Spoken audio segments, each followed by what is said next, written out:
Hello and welcome to Singapore. I'm Imran and this has been my home for the last 25 years. Let's go and take a little bit of a closer look at this temple. Let's start with the exterior of the temple. Some dragons on the top. The dragon, of course, represents the fact that the Chinese emperor has been given a mandate by the heavens, and Chinese dragons, they tend to fly about the heavens almost like messengers.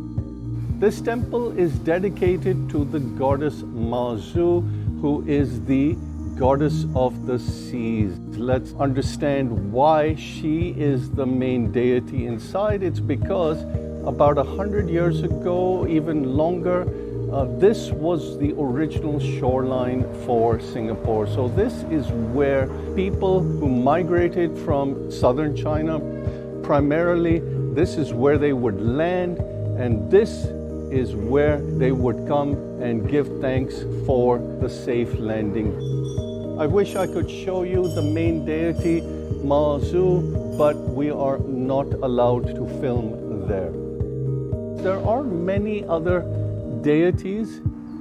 So we have a city protector, and he's got two helpers. You can see on his right and left, black and white. Two very colorful characters. I can tell you more about them if you join me for one of my virtual tours. Confucius spoke about the importance of filial piety and worshiping and keeping our ancestors happy, and these are tablets dedicated to those who have passed on. So each tablet is kind of like a mini tombstone with a name on it, and people come and pay their respects to their ancestors. Similar to the other major faiths, except that in the Taoist tradition, offerings are also made to ancestors. Offerings that are burnt and placed in front of them. Now, the other thing that I really like about this temple is its location. It is located in Singapore's central business district.